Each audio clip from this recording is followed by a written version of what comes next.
On Thursday, June 29th, Kahnawake lost an incredible man.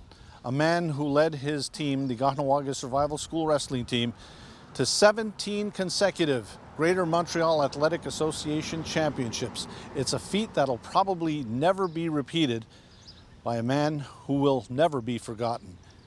KTV pays tribute to the coach, Dave Canadian, starting with Kenneth Deere.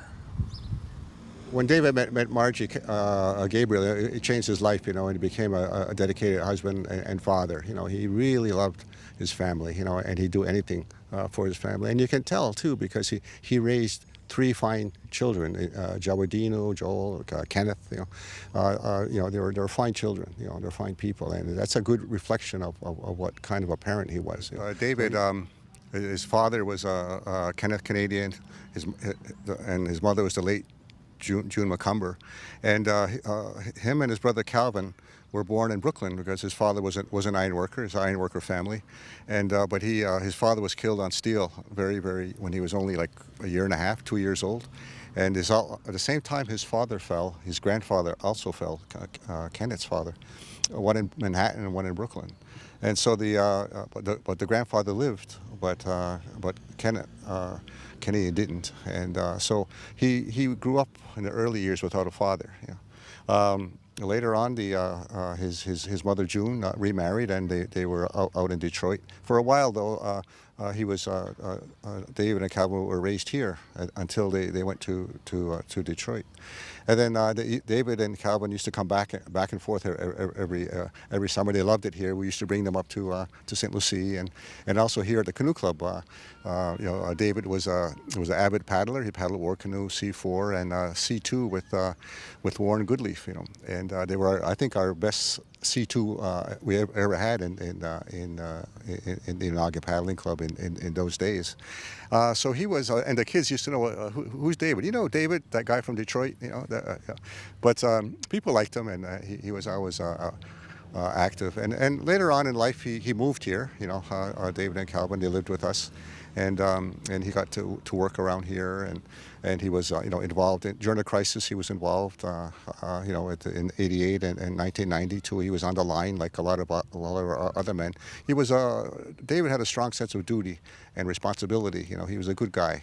Somebody you could depend on. We worked for Sports and Recreation for a number of years, and he became very involved in other sports in the community because of that. Very, very involved in the Indigenous games and Team Kahnawake, and then Team Eastern Door in the north, and he was chairman of the Indigenous Games board of directors for a number of years, and he had a strong passion for sports, and he always emphasized that the games are for the athletes. They're not for the politicians or for anybody else. It's for them. And he always emphasized that, and he didn't like any politics or personalities getting in the way of that. So he always stood his ground, stood firm. He also was a very strong proponent of the name Eastern Door in the North. He did not want to be called Team Quebec.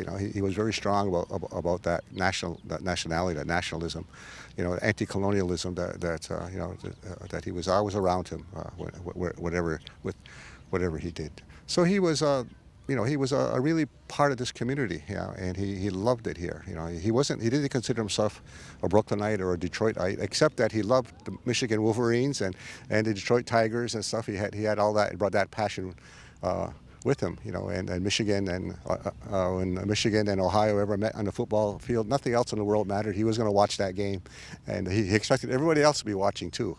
I met Dave back in the early '80s when he was living in Michigan at the time, and I was in the sixth grade, getting ready to go to high school, and I know the winter before, the KSS had just started its wrestling program, and the coaches, Danny Stacy and Russell Carrutt, brought a bunch of guys out to Michigan. And at the time, when they had come home, Dave was coming back and forth. He was living in Michigan all his life, and he'd spend his summers here in Kahnawake.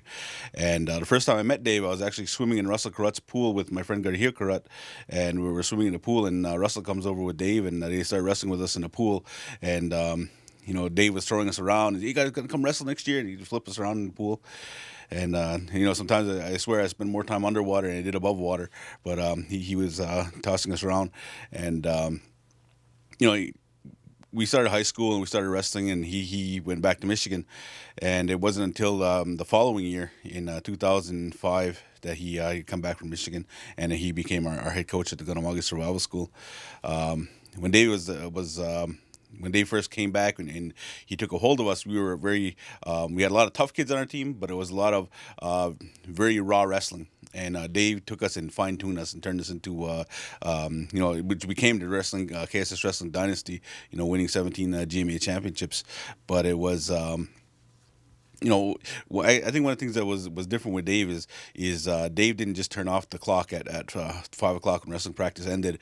Dave would he was really interested in the kids, so he would know where we hung out. He know what we did. So like when he had wrestling practice and not a lot of guys would show up, he would borrow his Uncle Kenneth's truck and go round up all the guys at the pool hall and he'd pile them in the back of the truck and then drive them off to wrestling practice.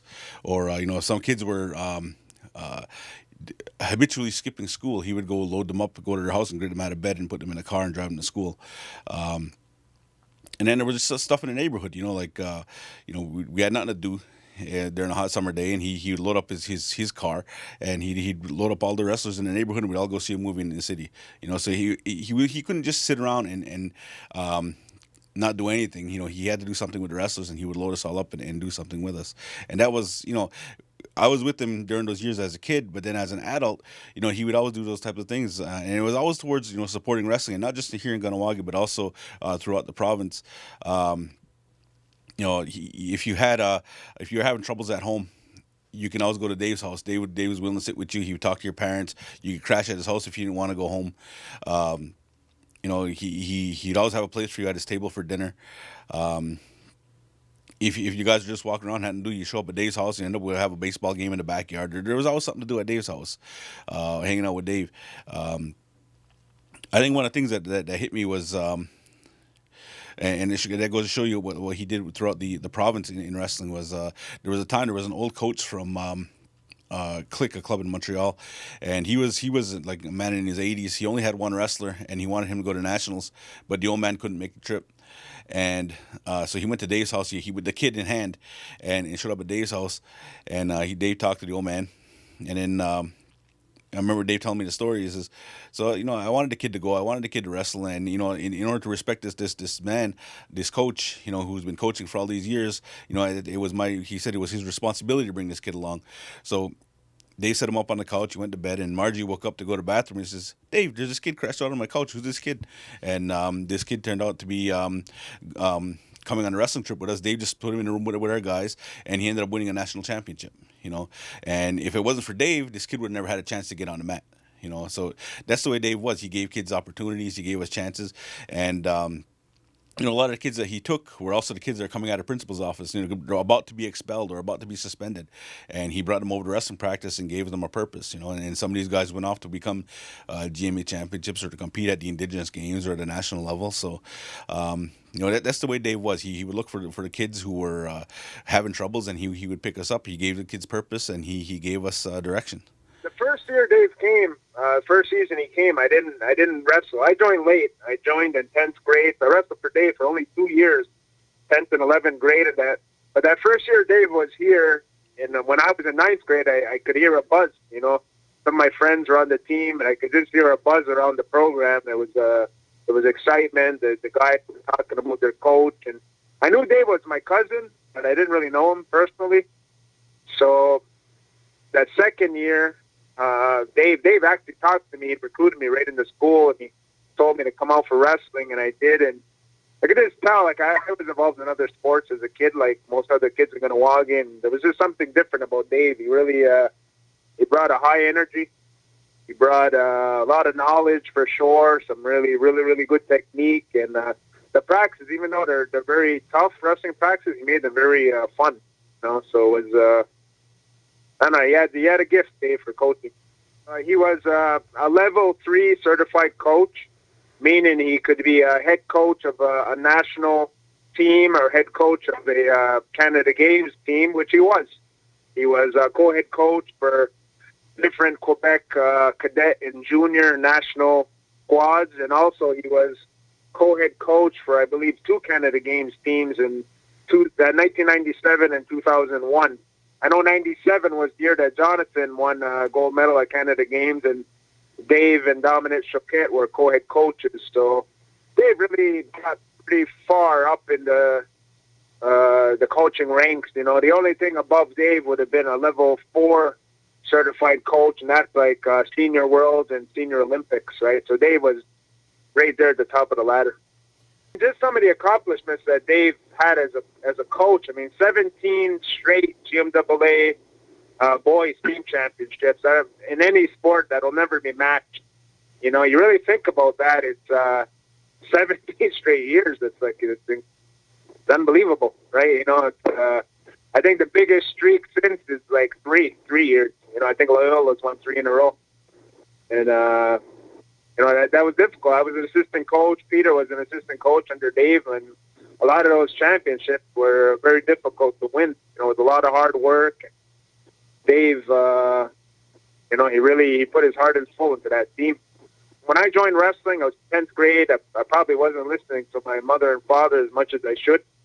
And he filled that role model, you know, position in my life where I could have probably went down a bad path, and Dave was there as a good coach, a good mentor, a good, you know, if you want to call it a life coach. You know, he really helped a lot of guys stay out of trouble. We're looking around, you see all these wrestlers are coming and going. There had been easily like 100 wrestlers came and paid their respects. And you look at them, and, you know, all different walks of life. Some are iron workers, some are carpenters, some have their own businesses, some work in offices, in a white collar. And the one thing you can say just about everybody that came in is they all have a reputation as hard workers, right? They got a high work ethic, and they're known as guys, they're go-getters, like they get things done.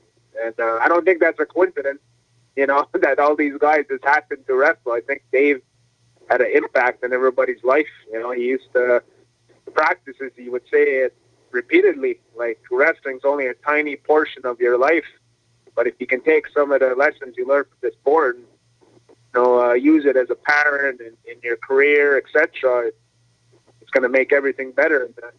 Joining me now is a man who worked closely with Dave Canadian, our own Neil McCumber. Neil, you spent some time at the Indigenous Games, did a lot of work over there, and you saw his work ethic firsthand. Yeah, I actually first met Dave when I was in university working at the Eastern Door, and he lived right across the street. And I'll never forget, he convinced me.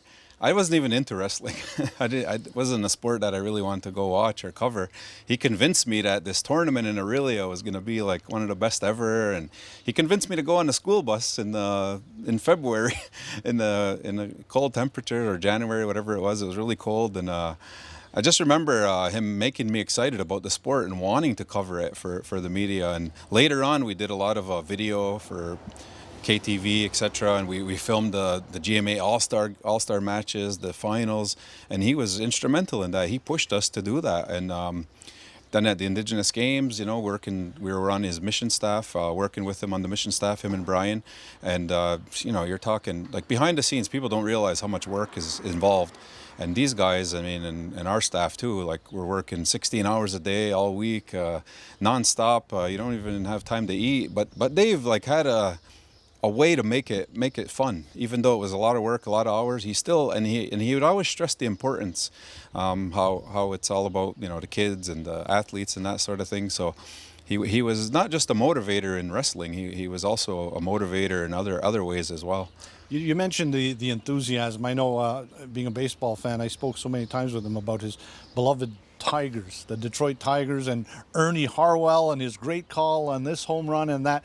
And the enthusiasm of the man is something that I guess people who knew him are really going to remember. You mentioned that. Yeah, and that's the thing. I guess I had my own connection with Dave because I did grow up in Michigan as well. So we kind of had that together. And he'd always be, yeah, remember this and that, and he'd be talking about things. But he was, you know, he was very enthusiastic about all the Michigan teams, and that's something I'll definitely miss. You know, people can't match that kind of enthusiasm and passion. I wish more people were like that, especially for things they care about. Like he was very passionate about sports and wrestling. wrestling in particular, and he made people want to watch it. He made people want to cover it. He made wrestlers want to do their best. He made coaches want to do their best, and I think that's what Dave was all about. And you can't say it better than that. Dave Canadian, a man who made a difference, a man who's going to be very hard and probably impossible to replace. Check out the moves, look at them, break them down, learn the key points, and have a fun season. You know, KSS was a big part of my life, and I'd still like it to be. I just try my best to pass on what I knew. Thanks a lot, kids, and good luck to you.